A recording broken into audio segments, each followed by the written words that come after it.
আজকে দুপুরে শুয়ে শুয়ে ভাবছিলাম যে কি করলে মানে কি ভিডিও বানালে তাড়াতাড়ি ভাইরাল হওয়া যায়।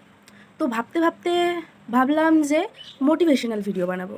তারপরেই আমার মনে পড়লো আমি তো নিজে ডিপ্রেশনের রুগী, একটু কিছুতে ডিপ্রেশনে ভুগি, ক্যান্সার। তারপরে ভাবলাম ফানি ভিডিও বানাবো, কিন্তু আমার মুখটাই তো কেমন রাগি রাগি, ফানি ভিডিওও হবে না। তারপরে ভাবলাম ডেইলি ব্লগিং করি, কিন্তু আমার ডেইলি রুটিন তো বাড়ি থেকে স্টুডেন্টের বাড়ি, স্টুডেন্টের বাড়ি থেকে আমার বাড়ি, এখানে আবার কি ব্লগিং করব, চলো এটাও ক্যান্সেল। তারপরে ভাবলাম ট্রাভেলিং ভিডিও বানানো যাক। ট্রাভেলিং, যাই তো বছরে একবার পিকনিক, ট্রাভেলিং ভিডিওও আমার হবে না, চলো এটাও ক্যান্সেল। তারপরে ভাবলাম ফুড ব্লগিং করা যাক, কিন্তু আমি তো সব খাবার খাইই না, এটা খাবো তো ওটা খাবো না, ওটা খাবো তো ওটা খাবো না, চলো এটাও ক্যান্সেল। ভাবলাম বিউটি টিপসের কিছু ভিডিও বানাই, কিন্তু আমার নিজেরই তো হেয়ার ফল, মুখে পিম্পল এইসব হচ্ছে, আমি আবার কাকে কি বিউটি টিপস দেবো। তারপরে ভাবলাম কাপল ভিডিও বানাবো, কিন্তু একা কি করে কাপল ভিডিও বানাবো, একা তো কাপল ভিডিও হয় না।